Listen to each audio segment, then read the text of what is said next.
We're live. All right, welcome back to the Roll Blob postgame show on the Big East Energy Network.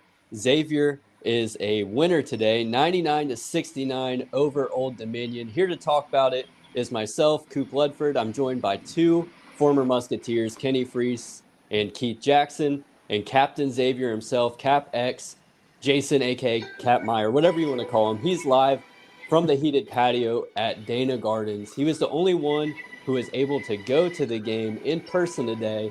Cap, in the last episode, Kenny talked about how important it was going to be to have fans there and the energy in the arena. How was it tonight?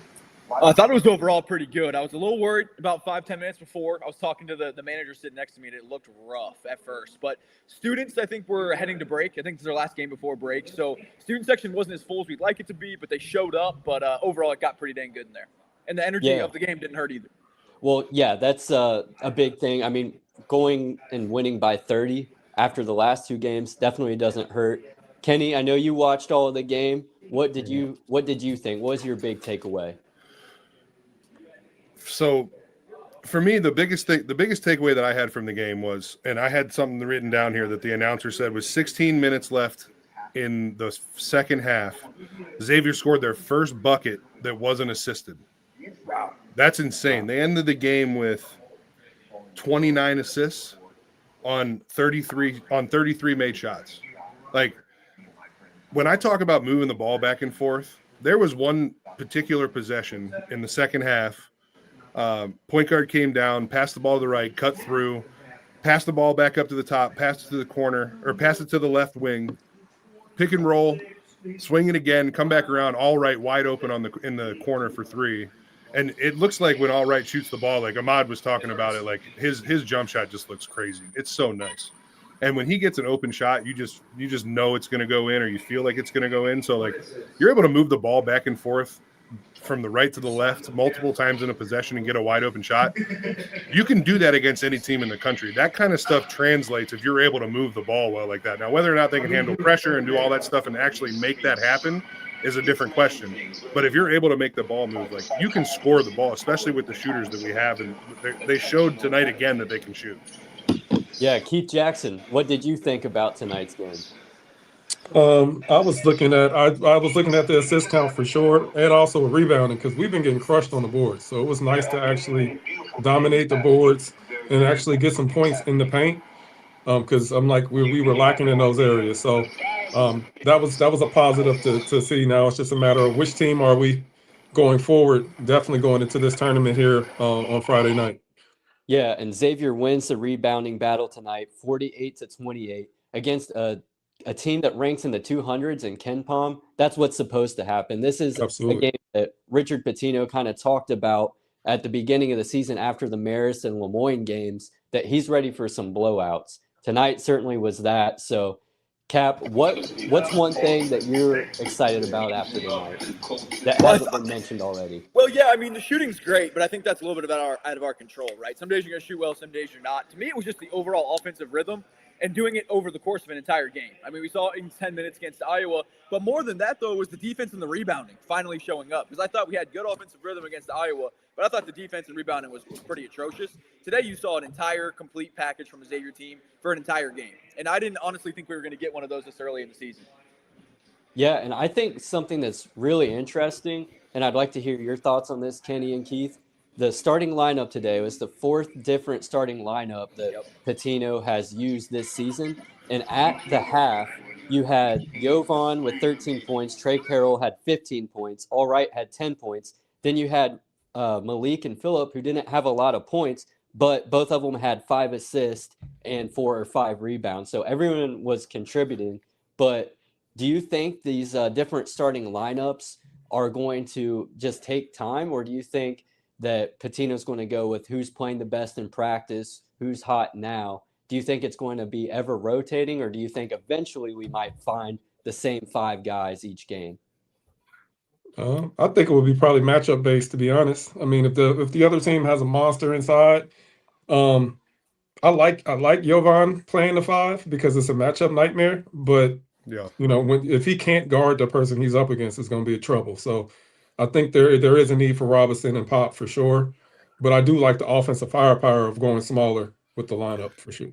Dude, Pop came in and gave some good minutes today. Yes, he Like did.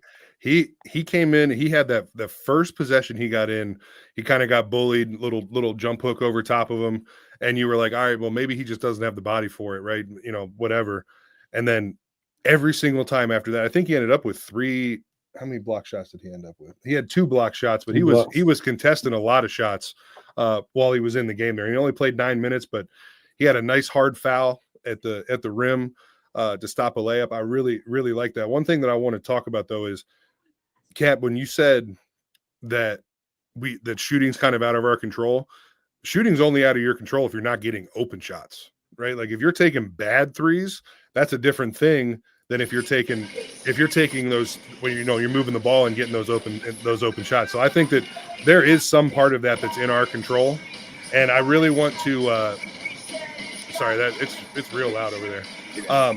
But here I'm gonna mute you while you're not talking. But yeah, I think that as far as the starting lineup goes, Xavier's going to have to play quick, get their hands in passing lanes. I think, Phillip again shows his ability to kind of just stuff the stat sheet. I mean, he's fill up the stat sheet. Come on, fill up the stat sheet. Yeah, there you go. But he gets 5 rebounds, 7 assists, 2 steals, 9 points.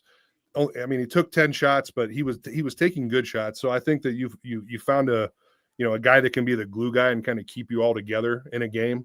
But then the rest of the guys, they just played well. Roddy played with a lot of confidence, especially in the second half. He was shooting the ball really well. And I think that this is something that we talked about after the last game with the Iowa game, taking that Iowa game and, leaping up into more, I don't know, just taking that and using it as a launch pad, to get better. And they did that. The thing I was afraid of is that they were going to say like, well, hey, we played Iowa tough for a few minutes. Like we showed that we can play, and then just go back down and start playing to your talent level again, and or to your opponent's talent level. And man, this was a fun game to watch, not just because Xavier won by so many points, but just because of the way that they did it. I mean, 29 assists is insane. That is an insane number of assists. So, I think there's a lot of positive to take from it. Absolutely. We got to find a way to get Messina Moore going, man. Yeah. I mean, don't get me wrong. He had a great game. Everything else wise. Yeah. 8 assists. He had 8 assists. Yeah, he played a great all-around game, but scoring wise, we got to unlock him. He's a big piece of this team. And Keith, I want to talk about Roddy Anderson for a little bit. He scores 20 points a night. 14 of those 20 points were in the second half. And I remember after the opening game against Marist, he was kind of struggling to find his shot, find his rhythm. He comes in off the bench today. The phrase is he's a microwave. I think it's a little outdated. People are using air fryers now. He's an air fryer off the bench. But you mentioned to me, you said he just needs to be comfortable. He just needs to have fun with it, and the points are going to come. It seems like, he's been doing that. He looked great against Lemoyne, obviously. Iowa, he was in foul trouble for a lot of the game. But, today, coming off the bench, it looked like he was just out there just playing the game. Yeah. I think a lot of the shots he took those first couple games were tough shots, sidestep threes, and he's catching 1-2 step and letting it fly. It looks great. So, just kind of being more selective with his shot selection, I think is helping him. Yeah, and I think you have to look at this Xavier team this year and say that 40% from 3 has to kind of be their baseline. When in the Iowa game, and we talked about it a little bit afterwards, they didn't shoot the ball well from 3. If they were able to shoot, get to that 40% mark in that, I think that we said it ended up being like a 2-point game or something like that. This team has to shoot the 3 well. They don't have a lot of like, just back down, get me a bucket guys in the post. I think that another thing that when we were talking about it before the stream came on, Keith, is this motion offense, the pass and cut, whatever it is.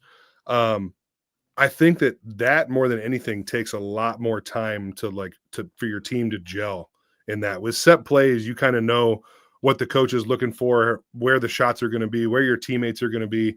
But I think that it's going to take a little bit more time even now. Like, obviously this was a good offensive game, but as you start to play better competition, learning what your teammates are going to do, when they're going to make those back cuts, when you're, getting that dribble at motion, all of this different stuff that they're trying to do.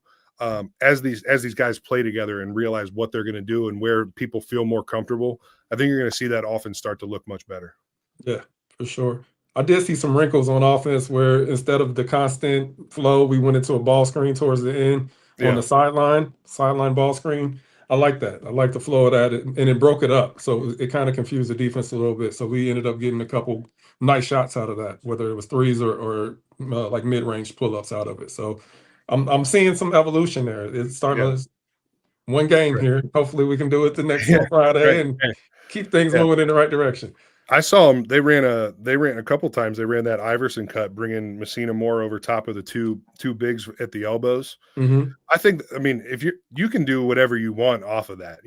They ran the Iverson cut over and had the guy come in, set a ball screen. I think it was actually it was either Papa or Milicevic. I can't remember who set the screen, but I really like that action because you're getting everybody up high.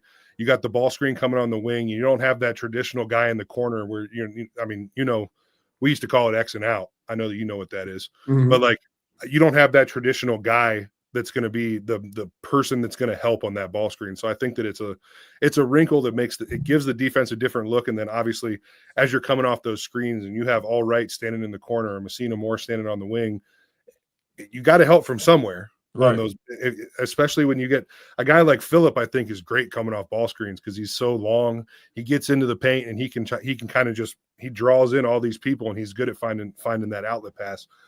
So, man, I hope that Xavier just keeps building on this because you got what is it, Coop? One more game after this, 2 more games after this, and then it's Georgia. So yeah, Georgia is on Friday. Yeah.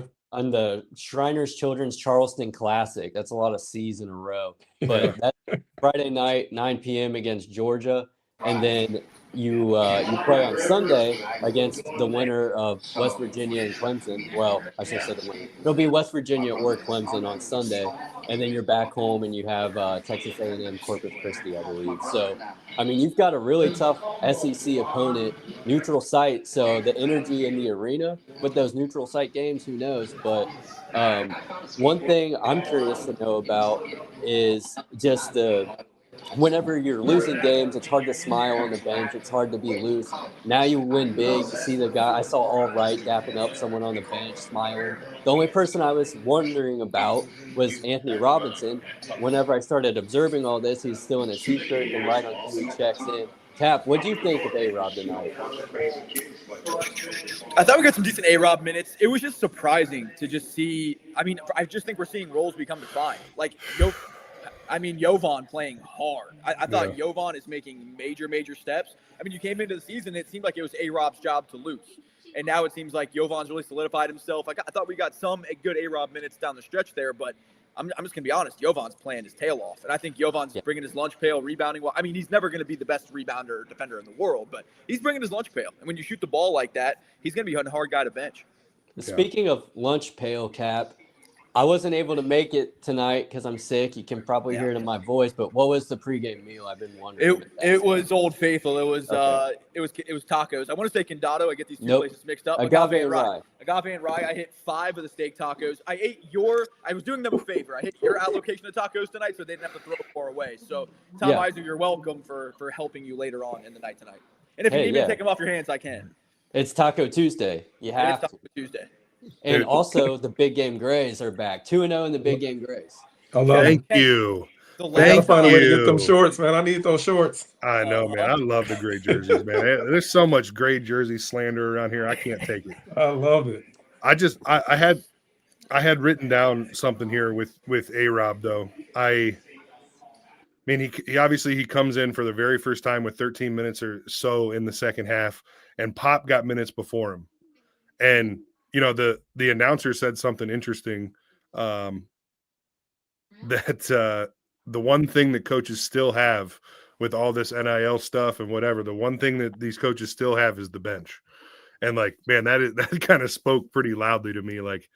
That is crazy to think about, a guy like him coming from Virginia, probably like you said, Cap, it's his job to lose.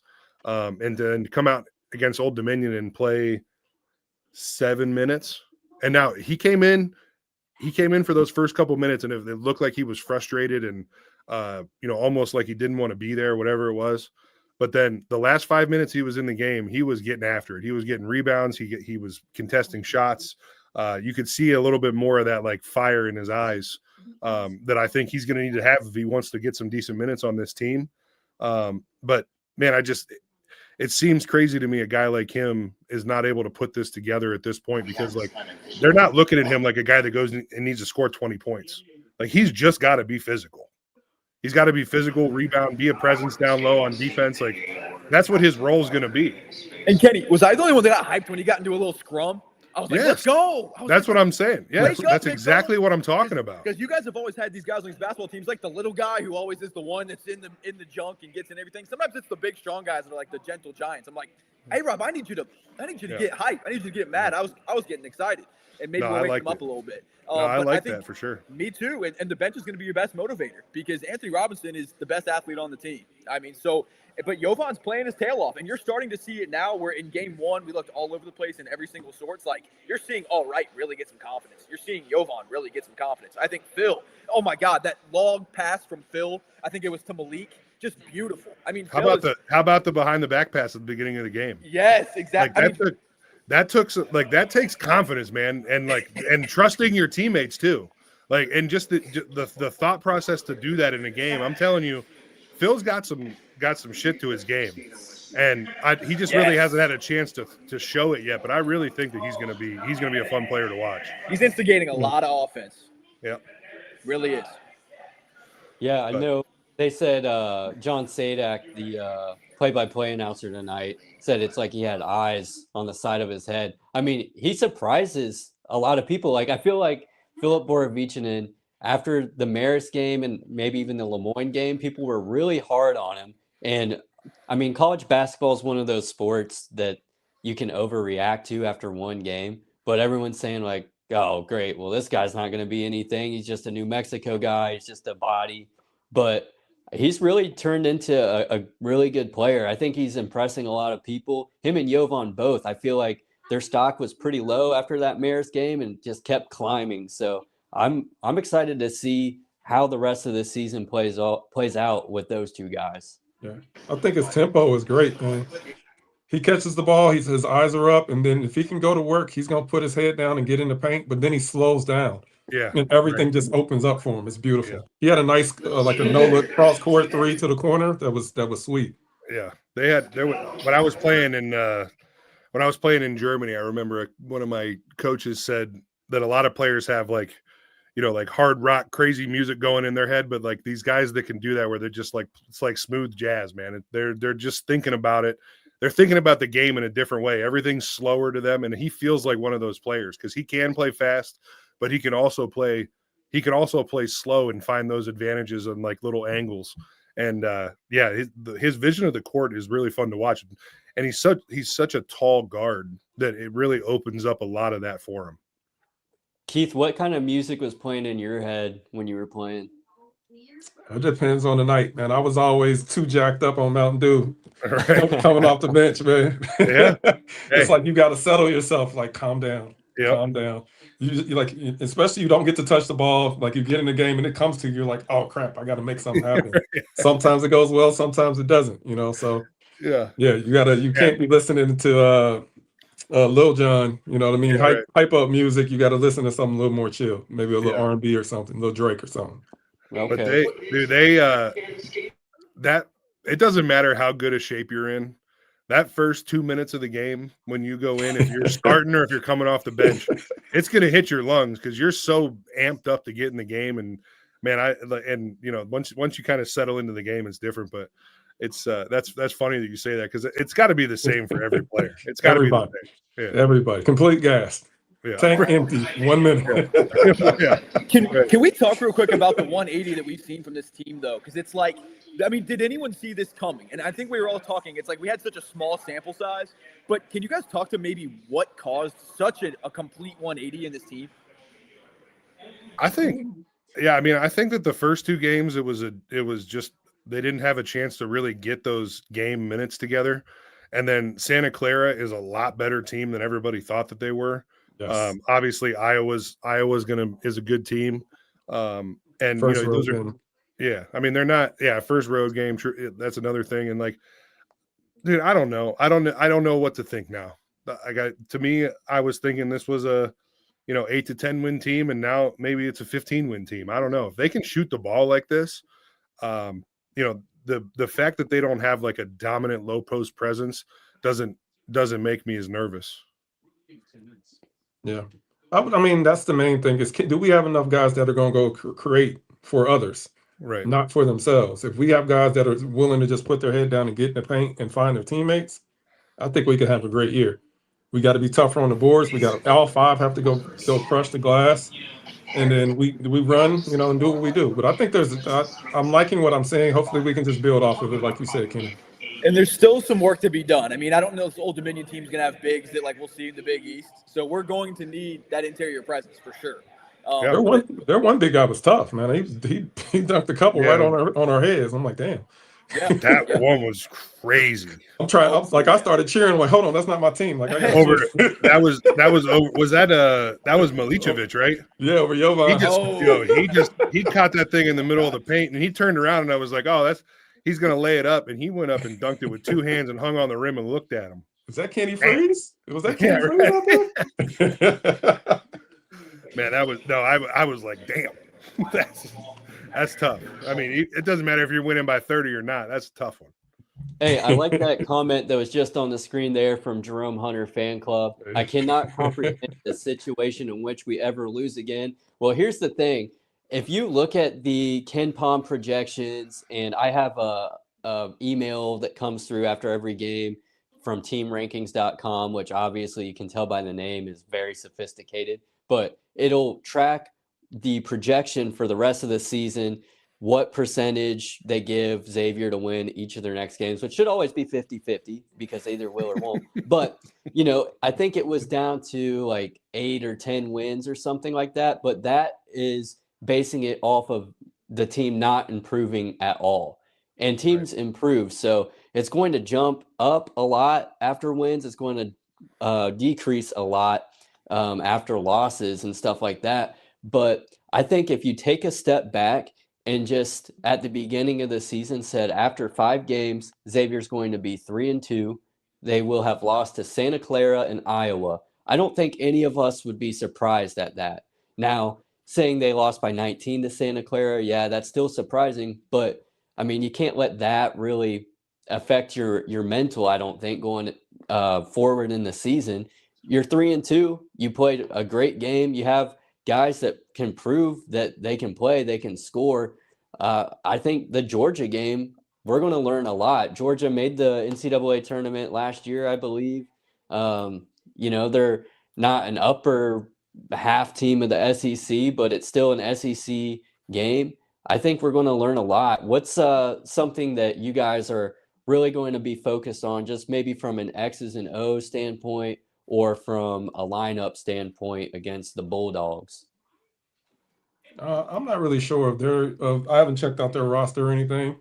I'm looking at energy and us having lulls on offense where we go 4 or 5 minutes without scoring. If we play like we played today and everybody's sharing the ball, that shouldn't be an issue. I mean, like you said, sometimes shots don't fall, but we can't go 3 minutes without scoring unless our defense is locking down. So I'm paying attention to more so that than anything else. Yeah, we used to always talk about it in the locker room, like, and Coach Mack preached this all the time. Like, we didn't really change much about what we did for any team that we played. Like, we focused on what we knew. Like, that was one of the things that I used to get so frustrated with when I was playing overseas, is like our coaches, our coaches always had these, like, all these different crazy game plans for every game, defense, double teaming, how we're going to play ball screens, all that. Like, man, by the time I was a Xavier basketball player for 3 months, I knew what to do in every situation, no matter what part of the game, where I was on the court, because our rules were always our rules. Yep. Like, you just go out and play the game. And like Coach Mack always used to talk about it, like, The man-to-man was our fastball. That 5-1-2-2 zone was was a change-up or whatever. But we had it just go out and do what you do. Like if this team is going to play, that's what it is. I don't know what else to say. I can't remember how many times I've heard that. And now I say that to my teams all the time. Like, it doesn't matter what they're doing. We got to do what we do. Right. Like, that's always the mentality. And what it needs to be is like you said, sharing the ball, getting the ball moving on offense, getting the ball reversed from side to side on the court, make the defense move. Don't let them set up like chess pieces, make open shots. And I think that this team can compete, is going to be able to compete with a lot of their schedule and come out with more wins than I would have thought after the Santa Clara game, because I don't even know. You can say it's an overreaction or whatever it is, but at the end of the day, it was a bye game. Santa Clara is a lot better than we thought, and I'm going to be paying attention to them over the season. I guarantee I'm going to watch a few more of their games and see how they play. But I think that now we can kind of see it. It was a little bit of an overreaction just because of how good they were, but you can't do that at home. You can't just get beat like that at home. And they did a lot of the things that we're talking. They didn't do a lot of the things that we're talking about right now, which was a lot of do what we do, pass the ball, make open shots, play with effort, play with energy. So that's what I'm going to be looking for more than anything, because if you put it down on paper in every single one of these games, you're going to be like, well, this guy is probably better than this guy on our team. This guy's better than this guy on our team. But, which team's going to be better that day? Which team's going to want it more? Yep. And one thing that I really liked seeing today is when Xavier would grab these big leads, Old Dominion, they made one run where Xavier had a 20-point lead. Old Dominion cut it to single digits. I think they cut it to 8. And then Xavier kept their foot on the gas, pushed that lead back to 20 at halftime.